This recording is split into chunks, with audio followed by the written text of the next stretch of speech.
amaloon nañ ko ci Méridien séminaire ba yey na la am déet ci forme bi njëkk. ñaawlu naa ko lool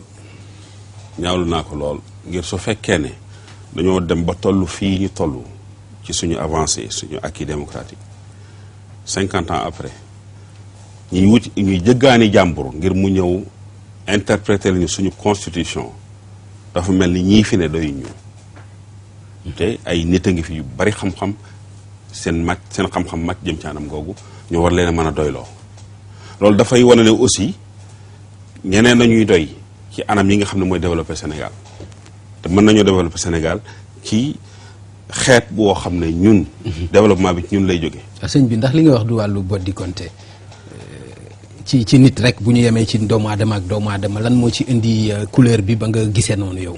dootul couleur bi maanaam rapport de force la ak enjeu stratégique Sénégal dafa ne ci Afrique doon continent bi gën a reculé ci développement te Afrique doon continent bi ëpp koom-koom ci àdduna si boo juróom maanaam 3/5 juróom yoo jël ci koom-koom ak xeet bu koom-koom bu mu mën a doon ñett yi ñu ngi Afrique. maanaam ñett yi mooy. 3/5 richesse pétrole. or diamant lu mu mën a doon mi ngi Afrique. kon nan ngay mën a xalaat ne Afrique bu ñu ko waxee ñu ngi associé Afrique ci pauvreté ci maladie ci famine ak xeet yooyu nga xam dafa négatif te ñoom ay boroomi xam-xam ci anam gu ne war ko mën a développer. ndax dirigeants yi amuñ ci responsabilité. leadership crise leadership la ñu am. voilà crise bu leadership la Afrique am. parce que ñetti enjeu stratégique yi nga xam ne. ci la àdduna si toll fi mu ne muy énergie. muy système de défense stratégique. muy mondialisation. boo ko seetloo xóotal ko dëgg. tolluñ ci fenn. d'accord mondialisation boobu nga wax est-ce que mayewul li nga dàq sànq maanaam ni nga gisee nasaraan yooyu ñëw di wax ci constitution bi. loolu lay dàq ndax ñoom mondialisation bi moom. beneen forme colonisation la. kon loolu lay dàq man fi mu ne. daa bëgg africains yi yeewu leadership bi yeewu xam ne mondialisation doonut li gën ci ñoom. wax nga ma ñaawlu nga ko. ci forme bi bu ñu demee ci fond bi li leen tax a jóg ñu doon ko waxtaane muy wàllu candidature u njiitu réew mi lañ fa jukkee ndax loolu yey na la ci jox dëgg candidature u président. ñan ñoo ko jox dëgg ay jàmbur ay étranger lañ indi ñu ne mën naa nekk gis nga donte su fekkoon ne mën naa nekk ci loi bi sax ci yëg-yëg nga baal ma ci waxin wi waaye mënumaa jël sama doom bu jigéen masalan am ñaar fukki at ak juróom di ko may koo xam ne ki mi ngi ci daanaka juróom-ñett fukki at ak juróom-ñett wala juróom-ñeent fukki at. bu ko bëggee nag. la tax ñuy wax mbëggeel xam nga mbëggeel moom dafa yaatu. waaw bu ko bëggee. bu ko bëggee mën nañ ko ko may waaye su ko bëggut damaa def ne kon duñ ko ko may. waaye ci lëkkaloo dadut yanu maanaa ci anam yu bari. du yenu maanaam su fekkee ne gis nga ko mu toll fi mu toll ci at beneen mandat bi doon 7 ans ci lu ma jàpp ñaari at fi mu nekk nii su ko doxaatee ci rythme bii dina sonn lool mu war ñu plongé waat ci beneen élection wala mu war a nekk beneen tentative d'évolution monarchique par exemple. mooy daal dootu ko mën waaye dina fi toog bu am keneen ku mu ko mën a jox. kon damaa defe ne yii tax na. donte mënoon na ko sax moom moo koy gàntalal boppam. mu jomb ko nga gisoon. waaw man loolu laa gis ne wees na loolu ndaxte amatul lu mu prouver moom ci sama gis-gis man amatul moom lu mu war a prouver sénégalais wala africains yi waaw borom xam-xam la combattre na fii pour démocratie taxaw fi sonal nañ ko fi tëj nañ ko fi kaso jël na réew mi jox nañ ko joxaat ko ci anam yi mu gën a rafetee. kon amatul lu muy prouvé. d'accord yow ci moral wax nga ma ni daal candidature am yellul te itam war naa mën a nekk lu mën a ñàkk loolu ci moral nga ma ko wax waaye bu ñu dikkee ci aspect juridique bi nga xam ni itam coow li mi ngi nekk ci 2 mandats laa def ñi ne moom mu ne benn mandat laa def alors ñi ne mi ngi jëm ci 3e mandat bi article yi ci constitution bi gis nga ko gis nañ ko ñeneen gis nañ ko lan nga ñu mën a wax ci loolu bu ñu passé aspect moral bi nga xam ni wax nga ma ci ay atam. man de duma constitutionnaliste. te wóolu naa constitutionnaliste yi nekk ci biir Sénégal juddoo fi yaroo fi jànge fi màgge fi. dafa mel ni 3/4 ba wala lu ko ëpp nee nañ mënta ne kon wóolu naa ñooñu léegi kon décision bi di dese ci 5 sages yooyu ñuy wax. d'accord. Conseil constitutionnel moom foofa la wax ji des bu ñu sukkandikoo ci sa kàddu kon am na ñoo bokkal xalaat ci ni nañu leen déglu nañu xaar ba xam lan mooy doon seen xalaat sëñ bi Mbacké bu fekkee dafa valider candidature président de la République en tant que candidat lan mooy nekk sa taxawaay. en tant que candidat dinaa ko nangu waaye xam naa ne Abdoulaye du mënta gagné li ciy nekk nag mooy mu xëy na suñ ko valider man damay jàpp ne ab forcing lay doon pour ñu valider ko. kon noonee mu defee forcing ba ñu valider ko noonu lay jéem a defaate beneen forcing ngir gagné su boobaa nag ki la coow di am xëy na. d'accord forcing ba mu def ba ñu valider candidature am lu ni mel nga jàpp ni mën na ko def ba gagné te loolee moo mën a indi coow. loolu moo mën a indi coow waaye ci buñ dem élection rek moom. Abdoulaye Wade 88 président Wade 88 bokkutul ak président Wade moom 2012. ci at yi rek nga ko mën a joxe. déedéet ci aura bi ci éloquence bi ci engagement bi ci énergie intellectuelle ak physique bi dara bokku ci. d'accord kon ku la dégg moom mooy sëñ bi bu ñu demoon tey ci 2e tour bokkuloo ci ñi nga xam ni bu fa fekkee président Wade di nga lëkkaloo ak moom. man damaa defe ne maa koy jiitu loolu laa ñaan yàlla. waaw bu ñaan naa ko yàlla rafet naa ci yoon. bu ñu eggee 2e tour nga bokk ci ñi nga xam ni bokk nañu fa pare nga ni nga xam ni maanaam bu dul yow ñaan nañ yàlla ñu ñaanal la ko mu nekk yow mais bu fekkee nekkul yow ni ko candidat yu bari di waxee ce choix da nga koy porter ci ñoom wala ci ñeneen ñi nga xam ni nekk nañ ci. du ma ko porter ci président Wade.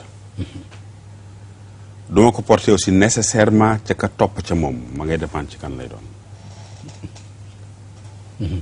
bu dee ku mel ni Macky Sall la. du ma tudd tur. man maa lay laaj rek Mbacké. mënuma ko tontu ndax kon da ngay daal di indi jafe-jafe ci lu tax du moom lu tax nga ne du ma ko supporter. non du ma egg foofu. wala bu dee Idrissa. waaw nga ne lu tax du ma ko supporter wala bu dee Ibrahima Fall nga ne lu tax du ma ko supporter. Idrissa de moom dégg naa ko mu wax ni ku mu mën a doon nekk ci opposition bi moom dina ko jàppale. du ma doxee noonu ngir wóolu naa électeurs yi. waaw te ñu fàttaliku itam ne téeméeri électeurs yow jël ci biir Sénégal gii.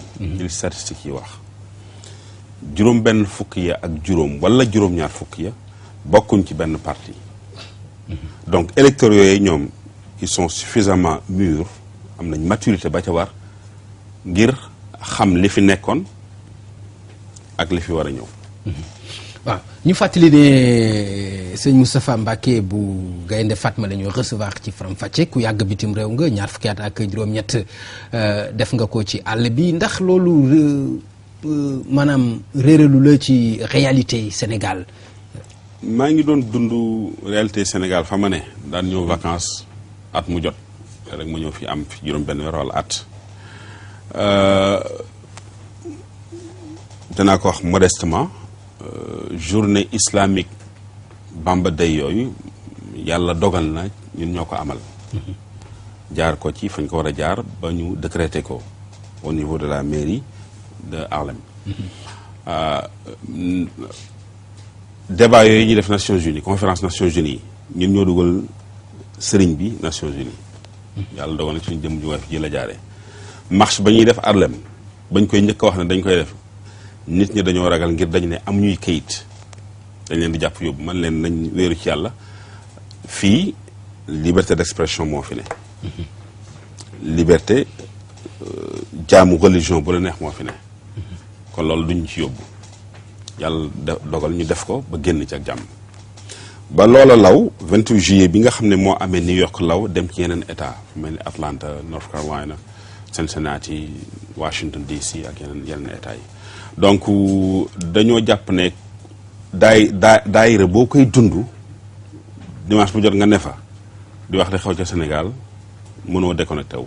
ñaareel ba mooy saw ñaq. yi nga xam ne yaa ngi koy sabalu ci suñu borom mu lay may lam la cay may boo ci yónnee ca kër ga. loolu mënoo déconnecté. d'accord déconnexion bu amul li nga xam ni moom lay jàpp moom mooy askan wi ñoom dafay fekk ñu nekkoon ci seen ay jafe-jafe seen courant gisuñu ko seen dundu cher yow nga nekk ci li nga xam ni yaa nga ci woon ci États-Unis ak ni nga ko expliqué nii ñoom ñuy dund loolu jékki-jékki élection yi ñëw nga taxaw ni leen daal dama bëgg ngeen fal ma président te gisuñu la woon dégguñu la woon. mel na ni li taxoon lenn ci li taxoon ñu génn fii président Abdou Diouf crise énergétique la woon dégg nga mbirum Mademba Sock bi ak nañ ko Youssou Ndour wooye ak ni mu ko woyaatee ak ni mu ko woyaatee loola bokk na ci li tax nit ñi frustré ñu indi alternance man jëm ji di wax ak yow indi woon naa solution énergétique Sénégal en 2002 te yor naa preuve yi bu ñu cee génn naa la ko woon kon indi woon naa solution pour régler définitivement crise énergétique bi amoon loolu di lenn énergie réglé ko ci jamono yooyee ba fii booba yomboon na 1,5 million 2 millions de dollars ñu defal la benn mégawatt 6 mois mégawatt bi pare nga jàll ci leneen kon loolu mënoon naa am su fekkee dañoo bëgg wéeru ci loola waaye la ci jiitu mooy jant bi ñu am ndox mu bari mi ñu am ngelaw li ñu am ci énergie renouvelable loola mën nañ koo jëfandikoo bu yàgg président Wade may wax nii daanaa ñëw vacances dem këram Point E ñuy wax ci ay poteaux solaires dans les années 85-86 poteaux solaires yi ñu doon wax ak allemand yi booba donc ñu ngi doon xalaat ci loolu déjà par anticipation xam nga bala ngay mën a gouverner faaw nga anticiper di wax ak ñëpp pour jël les meilleures décisions comme ni ko déggool doon waxee waaye nag boo koy jël nga jël ko sax. d'accord waaw sëñ bi ñi ngi jëm ci ay élection ñu bari ñi ngi xaar ndigal bàyyi ko Touba ñii di ko xaar feneen eeru ndigal boobu naka nga ko gisee ndax yow itam bokk nga ci ñi nga xam ne ay candidat lañu taxaw di xaar ndigal bu ñu leen joxal ay électeurs ngir ñu mën leen fal. su ma amee taalibe donte maa ci gën a woyof mu dem hôpital di faju amul consultation 1000 francs wala 2000 francs te bu ko amut ñëw ci man ma jëm ko caa dimbali ndegam mën naa ko kookee faw ma jéem a partage yëg-yëgam su ma amee taalibe yàlla jële ko fi c'est comme bisam jot na mu nekk ci morgue bi ñu ne ko soo indiwul nangam duñ la ko jox loolu faaw ma yëg ko su ma amee taalibe muy jigéen dem war a accoucher ñu ne ko soo amul 150 000 francs doo accoucher loolu faaw man ma yëg ko kon ak kum mën a doon yëg-yëg yi nga xam ne moom nga war a am ci saw nit loolee war naa tax nga xool sa intérêt yow la ci sa diggante ak suñu borom la waaye defe naa ne xool sa intérêt mooy xool ki nga xam ni jàpp nga ni war nga mën a ànd ak moom nga joxe war naa mën a dimbale nit ñi war naa mën a dimbale askan wi ak ki nga xam ne kii defe nga ne su fi toogee yooyu yi ma limal muy lenn ci problème yi dakk loolee war na gis nga Sénégal docteur yi ñu kenn gënu leen a mën a faj ay outils la ñu amul waaw ponk ndigal bi question bi pour mu gën a leer ak réponse bi kon bokk nga ci ñi nga xam ne daal ñoo ngi koy xaar gis ni itam sikk amu ci lu war a mën a nekk la doonuma ñi bokk ci nga xam ne ñi ngi koy xaar non ndax kon yaa ngi digle yow mi nga xam bi yaa ngi koy xaar ndax am na foo bëgg ndigal la jëm fa kon ki nga xam ne kii moo nekk ci position digle kooku mooy sa digganteem ak boroomam askan wii ñu ne ndax son nañu wax xam nga li fi dox bari na li tax ñu war a mën a digle pour wala contre moom bari na loolu moom bari na ak anam goo ko mën a saytoo rek bari na. waaw laaj bi ma ciy teg rek moom mooy sëñ bi bu ndigal li bàyyi ko woon Touba jëm ci président Abdoulaye Wade lan mooy nekk sa taxawaay. man damay wote bu ndigal li bàyyi ko woon Touba. waaw jëm ci Abdoulaye Wade. waaw lan mooy doon sama taxawaay bu fa ndigal li bàyyi ko woon jëm ci Moussa Mbacké nag lan mooy doon. waaw sëñ bi man maa la laajuloo ma dama ne ndigal li bu bàyyi ko woon Touba jëm ci Abdoulaye Wade lan mooy nekk taxawaayu Serigne Moustapha Mbacké. loolu nga foog. damay laaj rek bu loolu amoon. loolu ab hype li ñuy wax hype la.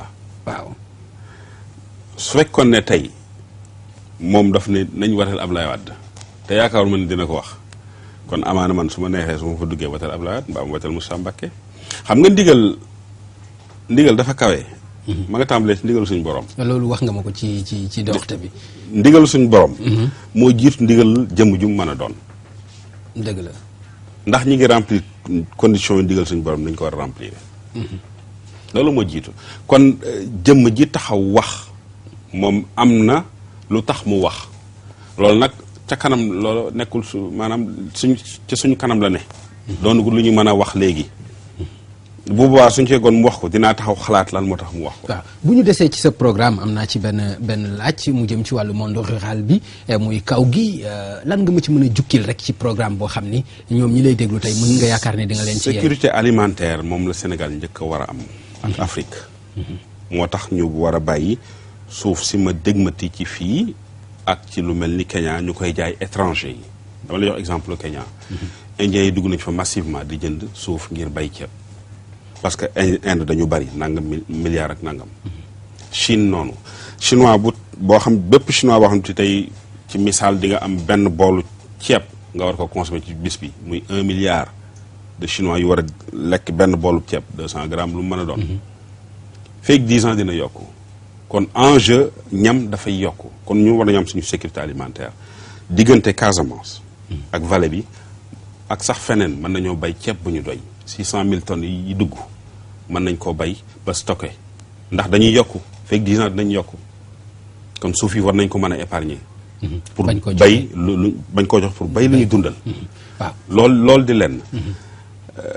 mbayum gerte mi doonatul ci la ñuy yem bayloo baykat bi gerte 3-4 mois mu chômer yeneen 7-8 mois. loolu yeneen wut maanaam donc am nañ programme mu boo xam ne bii buñ ko indee incha allah. dina tax ñoom béykat bi du yem ci sax loolu day yem ci mbapat gerteem wala ñu jënd ko lu yomb loo xam ne jënd ko lu yomb génn or mën nañ leen a bayloo bisaab ci communauté rurale yi waaw exporté ko à travers par exemple le plan AGOA xam ne américains yi ñoo ko fi def bisaab États-Unis dañ ko soxla lool vitamine C bu bari la colorant la mën nañ cee def thé et cetera et cetera. d'accord mën nañoo bay grain de soja. bay guñ ko fii. d'accord mën nañoo gën a sophistiqué mbayu mboq mi. di ko def ci ay boîte de conserve. am na solo loolu. ci transformation nga may wax. transformation voilà bay ak transformation ak transformation da nga tudd léegi Casamance ci sa biir wax ak ayu bi nga xam ni fitna bi bu yàgguloo jaay dégg nga lu mat fukki nit ñu boom leen fa fitna ga mi ngi gën a tar fi mu nekk nii ci diggante rebelle yi ak ñi nga xam ne ñooy karangi ga fitna ga yàgg na fa ban solution nga ci am ci tënk ndax waxtu bi. dinaa woo ñi ko seq. muy ñi naan ay rebelle te ñu ay sénégalais ak réew yi nga xam ne bii ñoo ko seq.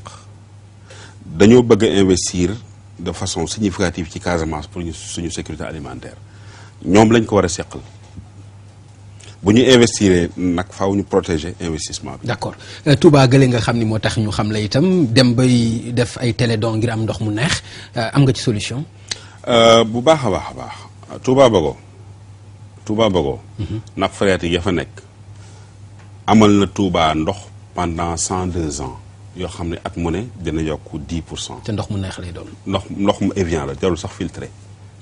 ma nga foofa ñaareel bi mooy fi ñuy wax kaddu bàlloo ji ndoxum 700 ans ma nga fa ci nappe phréatique yi. 700 ans waaw laaj ko scientifique yi. ma nga fa. juróom-ñaari téeméeri at. juróom-ñaari téeméeri at yoo xam ne yi mën na Sénégal gépp la mën a dund. donc kaddu bàlloo ji lompul ndox mi fi nekk américains yi seen bopp dañ cee waaru kon damaa def ne volonté politique moo fi nekkut. d'accord. waaye mën nañoo bay mën nañoo amal Touba ndox mu neex te nappe phréatique yi nekk Touba fi mu nekk dafa contaminé dinaa koy wax. 250 000 tonnes de déchets par an dina wàcc ci suuf. d'accord voilà jërëjëf sëñ bi Mbacke ñi lay gërëm di la